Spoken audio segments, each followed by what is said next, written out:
We do have some comments coming in from folks, and I don't know if you all saw this earlier, but Thomas Binger, the assistant district attorney who led the prosecution, we were just talking about the individual who aimed the gun at the jury. He does have a comment. He said that the jury has represented our community in this trial and has spoken. So that's what he had to say about it. That would lend itself to him saying that there will not be an appeal from the state. That's certainly what it sounds like. Let's bring in Alan Dershowitz, Professor Emeritus, Harvard Law School. Professor, your opinion, your thoughts of what you've seen here.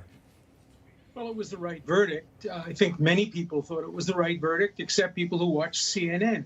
You know, if you watch CNN or MSNBC, you thought it was a slam dunk. He was going to be convicted. He should be convicted because they only told one side of the story. They refused to present the whole truth. And they are responsible for the disconnect between many people in the public and the verdict. People who actually watch the trial on TV are not surprised when you have the main witness and an alleged victim say, he didn't shoot me until I raised my gun and aimed it at him. That really is the end of the case. So it was the right verdict. Nobody should make a hero out of the defendant. He shouldn't have come to Kenosha. He shouldn't have brought his gun. But that was not the issue on the trial. Right. Prosecution tried to make that the issue, but the issue was he was there. He had a right to be there.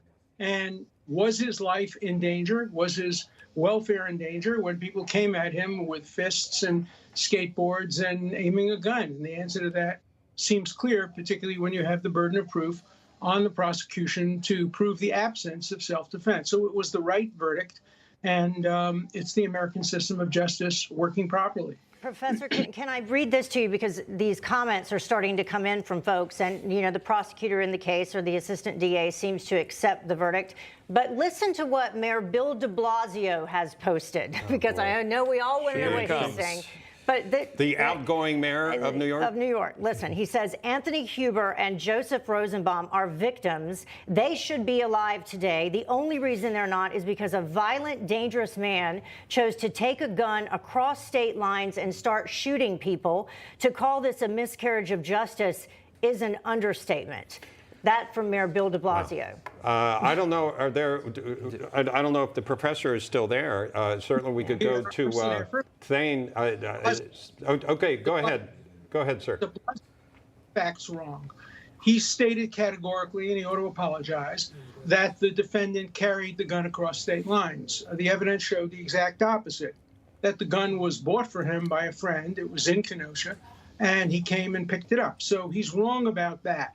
But the issue, he wasn't put on trial for crossing state lines and participating in a violent demonstration. That wasn't the charge. The charge was murder and attempted murder. The defense was self-defense. And Bill de Blasio, who I generally like, doesn't know what he's talking about. He just doesn't know what he's talking about. He's been watching CNN. Professor, yeah, he's been watching CNN or MSNBC. But is this actionable? I mean, is this inciting a riot? Well, probably Rittenhouse could, if he wanted to. He's not going to sue, saying that it was a lie to say that he carried the gun across state lines. But he's not going to do that. He's satisfied with the verdict. He's going to go on. But people are going to make political hay out of it. And we're going to see people making partisan and racial claims based on this. You always have to ask if the shoe is on the other foot. If this were a Black Lives Matter violent protester who was accused of killing white people, and he claimed self-defense, what side would Bill de Blasio be on? Does he pick sides based on race and based on what side you're on Black Lives Matter? That's not the way American criminal justice is supposed to operate. The issue is not about whether or not he should have come to Kenosha. The issue is whether in the 2 or 3 minutes surrounding the events at issue, whether he acted in self-defense and whether the government proved beyond a reasonable doubt that he didn't act in self-defense. Do you think, Professor, it's better to have these kinds of cases televised? And the reason I ask is Tom and I were talking earlier. Yeah, we're all for having things transparent.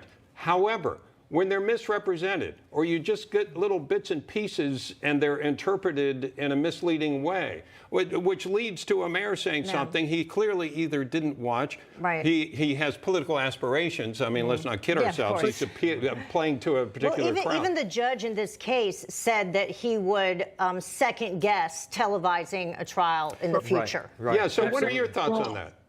They're just all wrong. The safety measure is being televised. If it weren't televised, then people would get their news through the filter of CNN and MSNBC. This way people can watch it and say, oh my God, what is that guy? What is Jeffrey Toobin saying? Did he actually see this? He's so misdescribing what's going on. What did Don Lemon say? What did he see? You know, when you see it with your own eyes, you're not surprised at the verdict. But when you hear it through CNN or the New York Times Blow, the racist columnist for the New York Times, had a column today about white people on trial. White people on trial. Can you imagine if he had tried to write a column called Black People on Trial? You know, you can't allow a double standard to apply. Televising trials is the best remedy for CNN.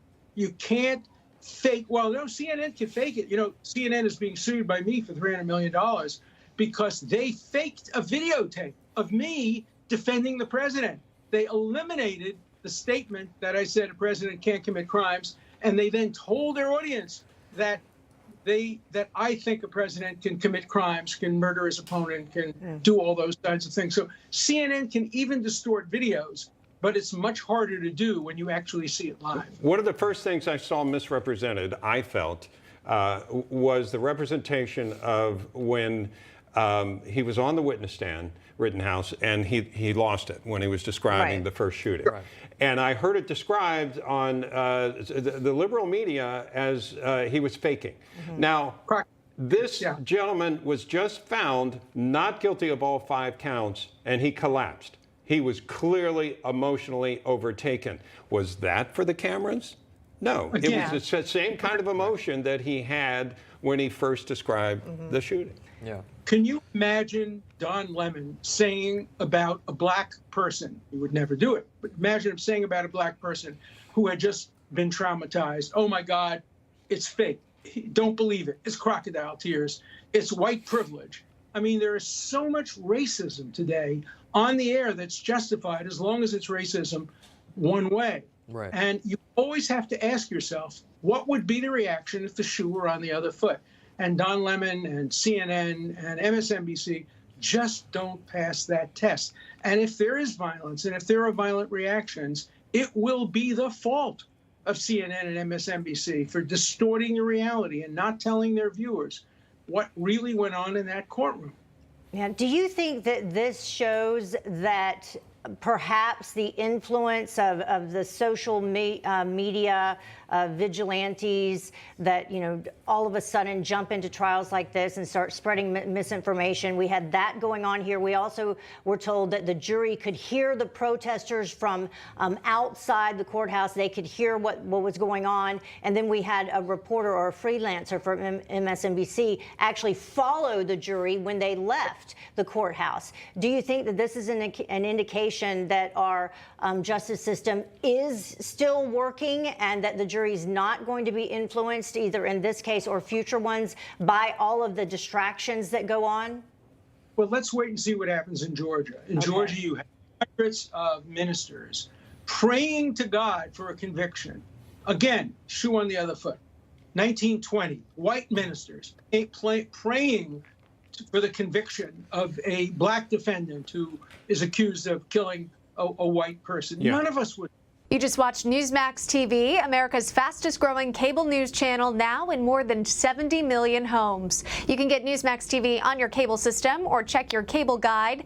And if your system doesn't carry Newsmax, call them, tell them you want Newsmax TV, because we're real news for real people.